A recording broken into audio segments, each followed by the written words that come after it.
Hari ini kita akan teruskan serial khotbah kita. Tema hari ini adalah bagaimana menaklukkan kemarahan. Mari saya ajak kita baca dua bagian firman Tuhan. Yang pertama Yakobus pasal 1 ayat 19 sampai 21. Kemudian bagian kedua Efesus 4 ayat 26 dan 27. Kita baca bersama-sama, buka suara 1, 2, 3. Hai saudara-saudara yang kukasihi, ingatlah hal ini. Setiap orang hendaklah cepat untuk mendengar, tetapi lambat untuk berkata-kata dan juga lambat untuk marah. Sebab amarah manusia tidak mengerjakan kebenaran di hadapan Allah.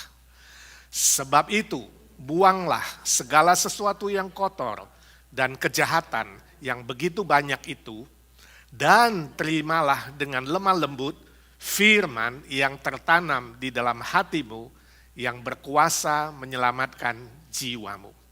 Satu bagian lagi Efesus 4, 26 sampai 27, demikian firman Tuhan, sama-sama 1, 2, 3. Apabila kamu menjadi marah, janganlah kamu berbuat dosa. Janganlah matahari terbenam sebelum padam amarahmu. Dan janganlah beri kesempatan kepada iblis.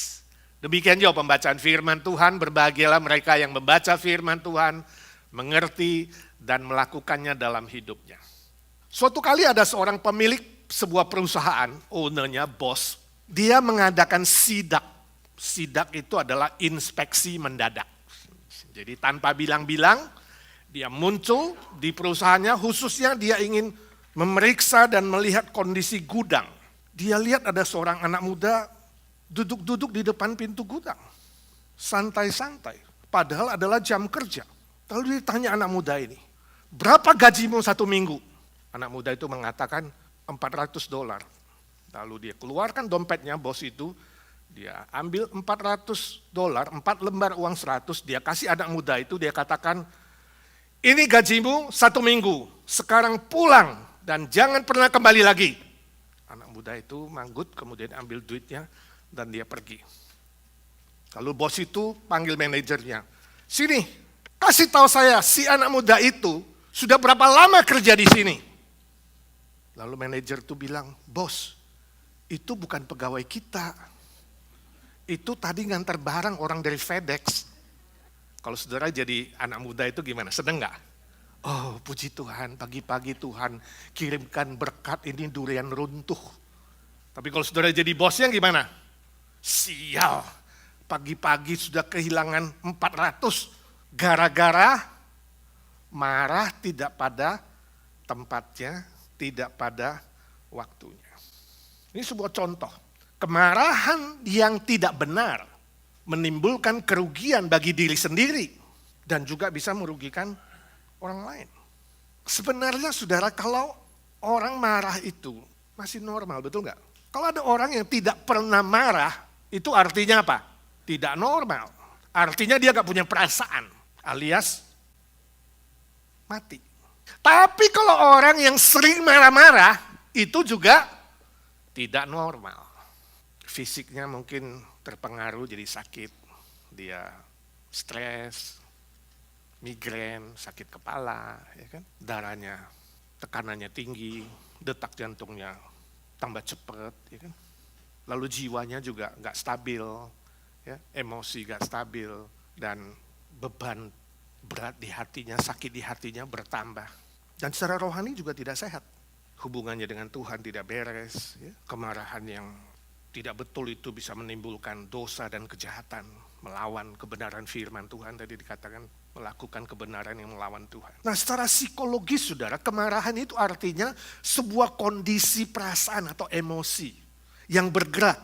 Mulai dari yang rendah, iritasi rendah, terganggu perasaannya, tidak senang, ya, kesel, sebel, dan itu terus naik, bergerak.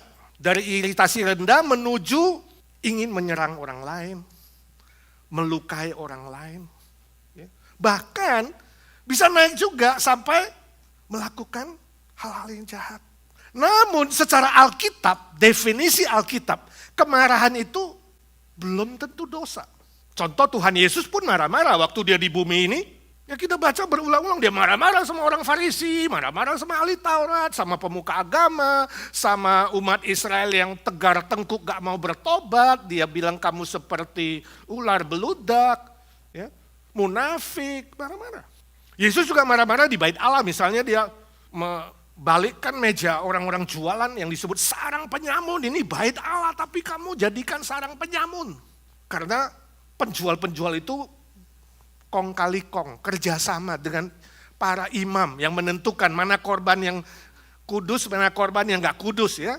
Jadi yang bawa dari rumah itu rata-rata gak kudus, harus beli sama si penyamun itu. Marah Tuhan Yesus. Tapi Alkitab menyebut kemarahan Tuhan Yesus adalah kemarahan yang benar, kemarahan yang kudus, holy anger. Jadi bukan sembarang anger, holy anger. Kemarahannya tidak ada dosa, bahasa Inggris bagus ya, anger dengan danger beda berapa huruf. Anger ditambah D jadi apa? Danger. Jadi anger yang gak benar bisa jadi danger. Kalau ada D di situ yaitu apa? Dosa. Ada unsur dosa di situ menjadi danger. Berbahaya bagi diri sendiri, berbahaya bagi orang lain, berbahaya bagi masyarakat. Tapi kemarahan Tuhan Yesus disebut dengan kemarahan yang kudus, yang suci. Nah kita akan belajar apa sih penyebab dari kemarahan itu, sebabnya apa. Ya, yang pertama egosentris. Kita memikirkan ini diri sendiri, pusatnya diri sendiri. Ego dan sentris, senternya diri sendiri. Contohnya misalnya sopir angkot. Saudara kalau dari Indonesia pasti tahu sopir angkot kan. Sopir angkot tuh sering marah-marah. Kalau apa? Mobil di depannya pelan-pelan. Atau saudara nyetir kalau mobil di depan pelan juga marah. Mirip sopir angkot. Marah karena orang lambat. Tapi kalau ada mobil yang lebih cepat, dia juga marah-marah. Jadi gak benar, lambat marah, cepat marah. Kenapa? Karena dia punya ukuran sendiri. Dia punya standar sendiri. Dia memusatkan pada kepentingan sendiri. Nah, itu menyebabkan kemarahan, kedongkolan. Yang kedua adalah keinginan yang tidak tercapai. Nah ini biasanya orang tua dan anak sering konflik sama-sama marah. Karena orang tua inginnya anaknya di dokter, anaknya inginnya jadi apa? Jadi insinyur. Ribut, bisa dalam hal sekolah, bisa dalam hal bekerja, bisa dalam hal pacaran, macam-macam. Bisa juga suami istri. Ya, suami pengennya istri jangan bawel. Istrinya pengen suami itu jangan bawel juga, ada juga suami yang bawel. Ya. Ribut, karena keinginan yang berbeda, konflik. Bos dan pegawai, konflik. Karena apa? Keinginan yang tidak sama, keinginannya tidak tercapai. Bos bilang kerja, target harus begini. Pegawai bilang capek pak, sudah lembur pun gak bisa. Penyebab selanjutnya iri hati, misalnya Kain, anaknya Adam, membunuh adik sendiri. Oh, udah jadi kriminal, karena iri hati. Marah, kemudian melakukan kejahatan, pembunuhan. Yusuf misalnya, dijual oleh saudara-saudaranya karena iri hati. Yusuf diperlakukan lebih dari saudara-saudaranya yang dijual ke Mesir. Penyebab selanjutnya adanya ketidakadilan. Orang tua yang pilih kasih misalnya. Lebih sayang cici, gak sayang dedek. Makanya saudara yang jadi orang tua jangan pilih kasih. Jangan banding-bandingkan anakmu. Kayak cici dong, pinter, cerdas. Kamu belajar kayak koko dong gini, jangan dibandingin. Semua anak unik. Ya, jangan pilih kasih. Nanti marah dan konflik. Hati-hati sekali. Kejahatan yang tidak diadili misalnya. Atau diadilinya kurang pas. Kok jahat begini cuma 4 bulan penjara. Kok yang baik-baik dihukum tahunan penjara. Kita yang gak ada hubungan famili kadang-kadang marah, betul gak? Waktu Ahok di penjara saudara marah gak? Saudara merasa gak adil mungkin, ya kan? Pejabat-pejabat korupsi marah gak? Orang yang lemah ditindas, kita bisa marah. Diskriminasi, kita bisa marah. Ketidakadilan menimbulkan kemarahan. Hak yang tidak dihormati, bos yang membayar gaji terlambat. Hak-hak yang lain, orang demo misalnya, dengan melakukan pembakaran, penjarahan itu mengambil hak orang lain. Konflik Israel dan Palestina itu merasa haknya dilanggar, sama-sama merasa itu. Terorisme, melanggar hak orang lain, ini semua menimbulkan kemarahan.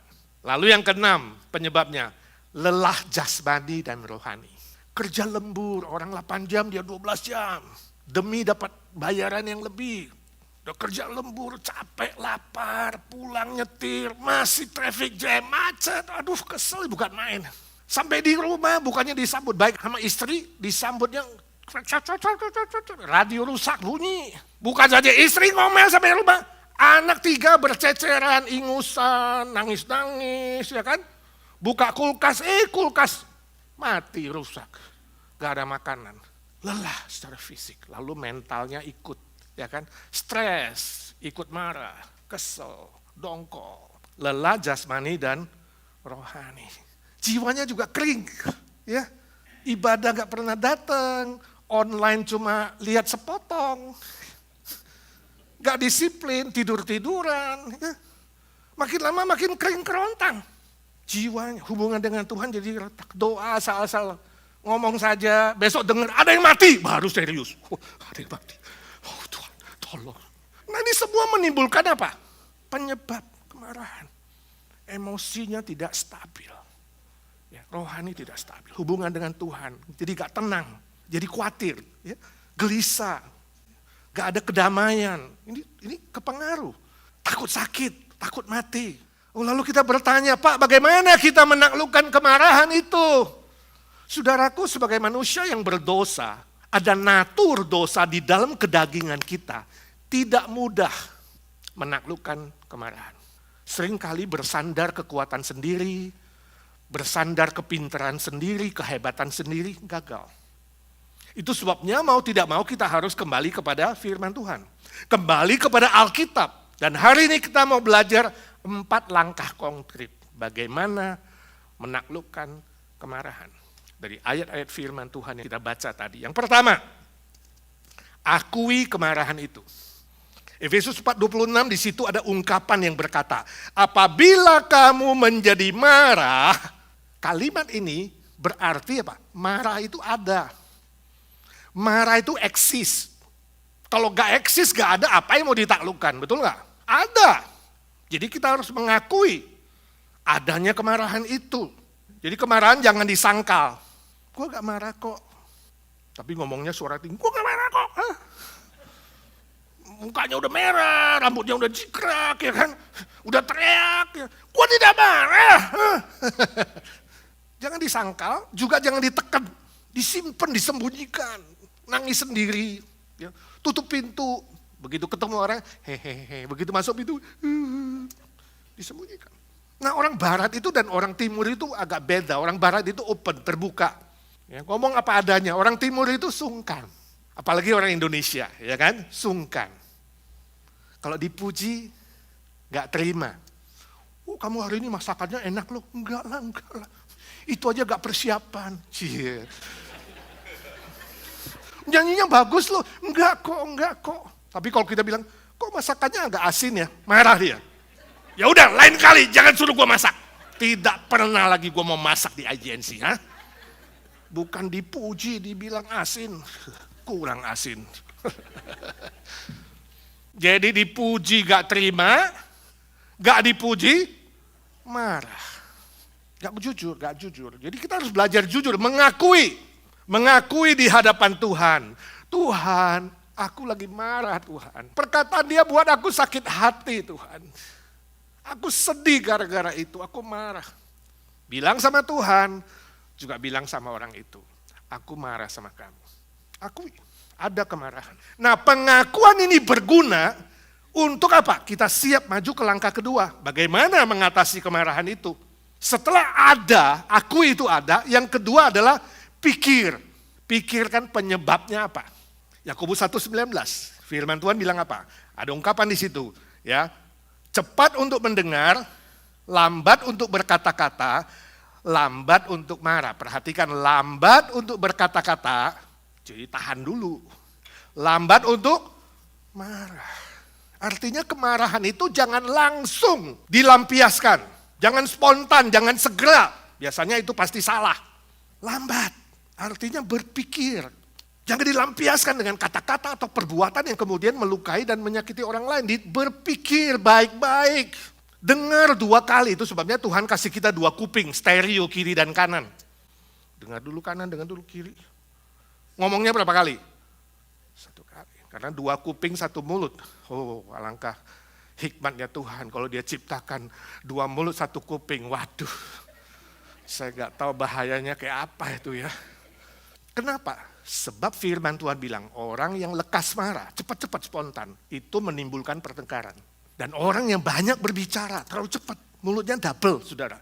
Ini adalah kecenderungan berdosa dan bersalah di hadapan Tuhan. Banyak pelanggarannya, ya, kata firman Tuhan, karena gusar. Nah, jadi kita harus pikir, kalau akar masalahnya jelas, kita bisa menaklukkan kemarahan itu dengan tepat. Caranya terarah dan solusinya lebih benar dan lebih jelas. Ini yang disebut apa? Jalan masuk atau enter point untuk menaklukkan kemarahan. Nah, saya yakin saudara, gak semua sih, tapi sebagian besar suka duren, ya kan? Coba yang suka duren angkat tangan. Banyak juga. Yang pernah buka durian. Nah, yang pernah buka durian tapi belum tahu jadi salah-salah. Ada gak? Potong sini, potong sana, bawa samurai, cepet. Duriannya gak kebuka. Udah samurai gak bisa, bawa kayu yang panjang, pukul, cepet. Tetap gak buka.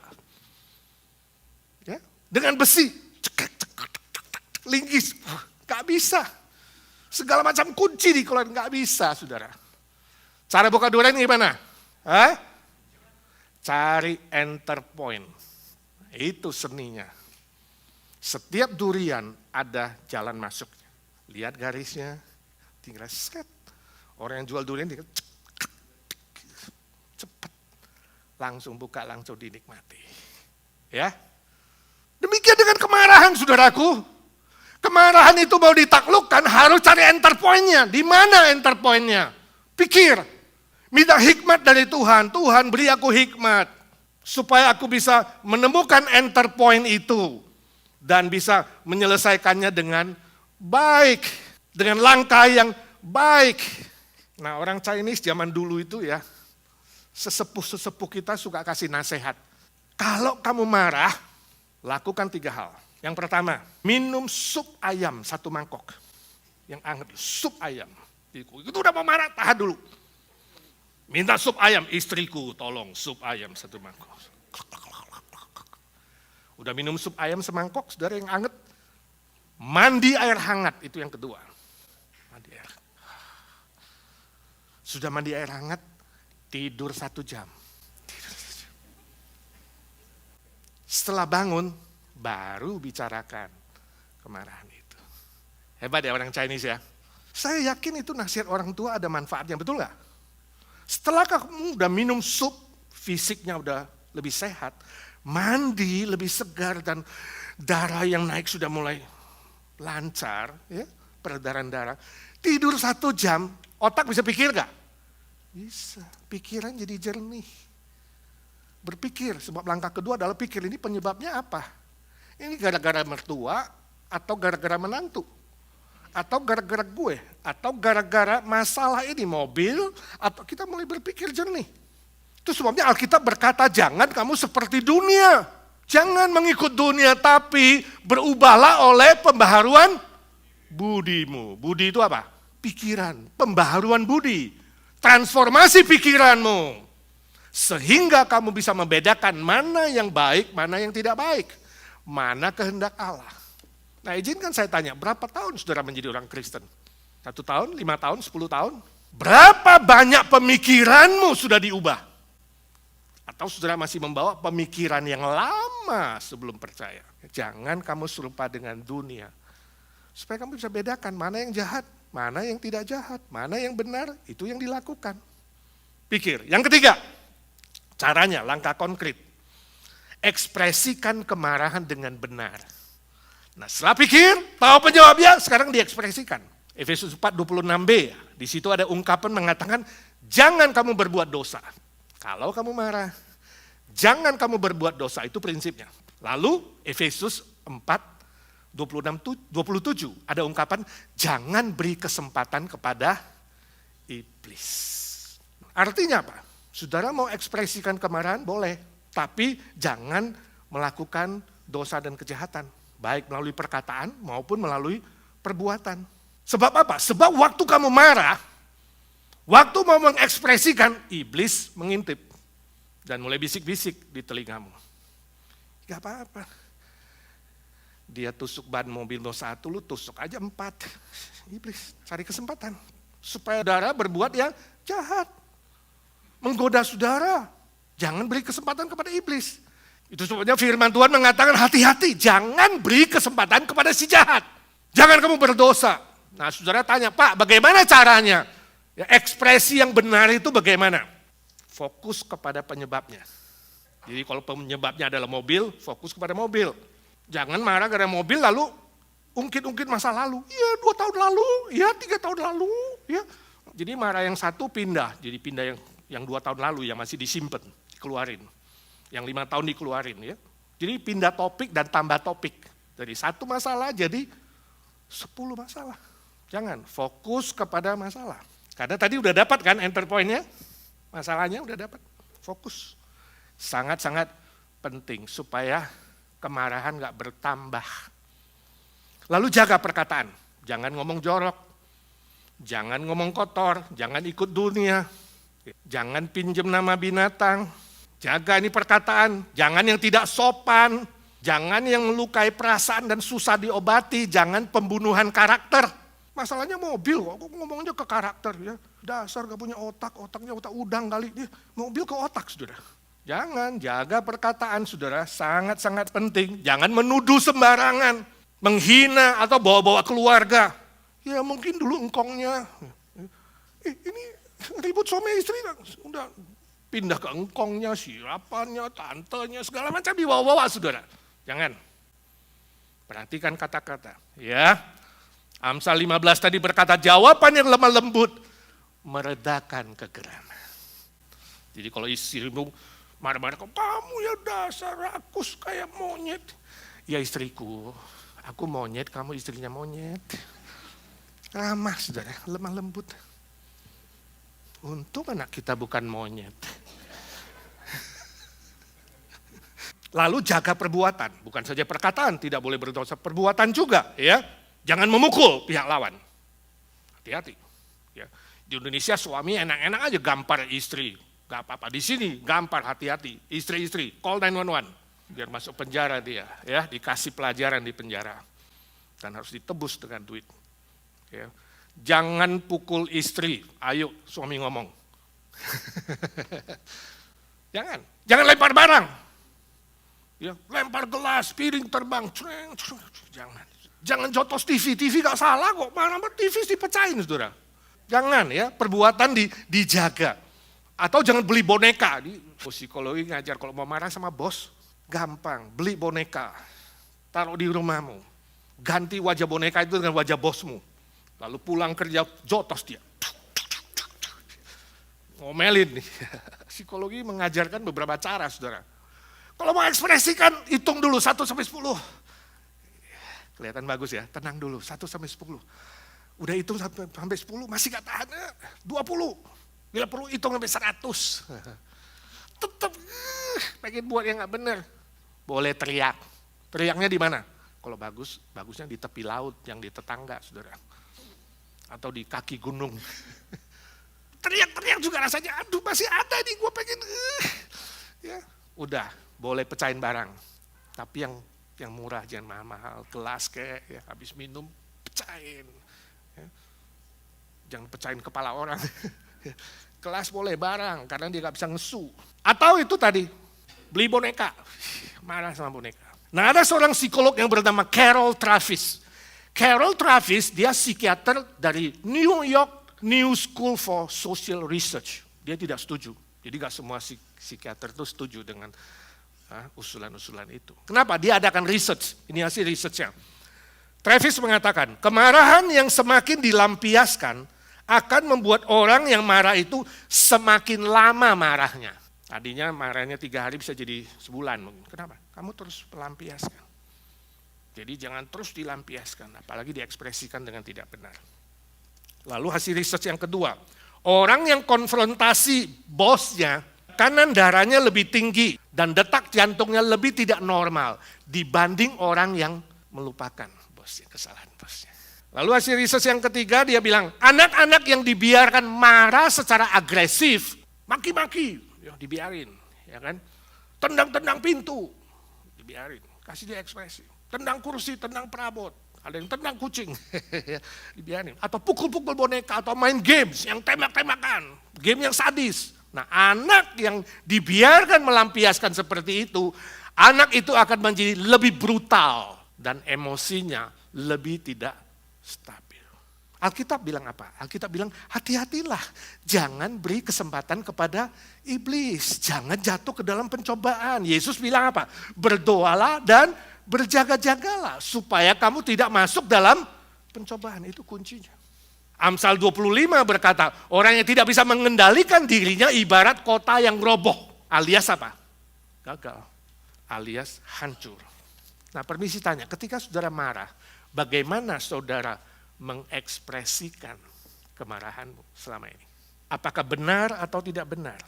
Ya. Apakah berdosa atau tidak berdosa? Sebab itu mintalah hikmat dari Tuhan. Tuhan beri aku hikmat.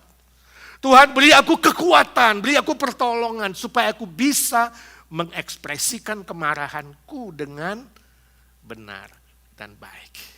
Amin. Yang terakhir, yang keempat, bersedia untuk memaafkan. Ini caranya. Efesus 4:26c ada ungkapan, janganlah matahari terbenam sebelum padam amarahmu. Pak, marahnya pas matahari terbenam Bukan itu, bukan hurufiah. Ya, istilah janganlah matahari terbenam, itu maksudnya apa? Itu makna simbolik. Artinya kemarahan itu jangan disimpan lama-lama. Artinya kemarahan itu jangan ditumpuk dan dibiarkan berlarut-larut di dalam hatimu. Jangan, tapi selesaikan. Jangan berlama-lama. Sebab kemarahan yang dibiarkan menumpuk dan berlarut-larut akan menjadikan apa? Kebencian. Jadi marah memproduksi kebencian dalam hatimu.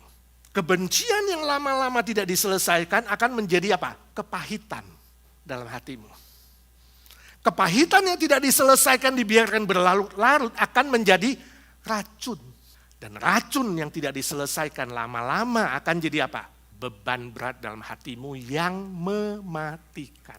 Itu berurut, saudara. Jadi dari awal selesaikan dengan baik-baik. Kalau saudara memang salah, minta maaflah, akui kesalahanmu. Tuhan mengampuni, orang yang kamu salahin juga pasti mengampuni. Tapi kalau saudara itu adalah orang yang terluka, yang disakiti, jangan simpan lama-lama. Memaafkan, mengampuni. Masih ingat perumpamaan yang diceritakan Tuhan Yesus di Matius 18, Petrus bertanya kepada Tuhan, Tuhan berapa kali aku harus mengampuni saudaraku? 7 kalikah? Pertanyaan itu udah hebat, sebab apa? Orang Yahudi, kalau mengampuni itu paling maksimal 2-3 kali, itu sudah hebat. Nah, Petrus bilang 7 kalikah? Wah, ini kan Petrus lebih dari normal nih. Ya, lebih hebat dari normal. Yesus bilang apa? Bukan 7 kali, tapi 7 kali 70 kali. Itu bukan 490, memang secara matematis. Tapi itu maksudnya apa? Tak terbatas, sempurna. Lalu Yesus kasih perumpamaan, ada seorang yang berhutang kepada raja, 10.000 talenta. Dia gak bisa membayarnya. Lalu raja itu mengampuni 10.000 talenta. Banyak sekali.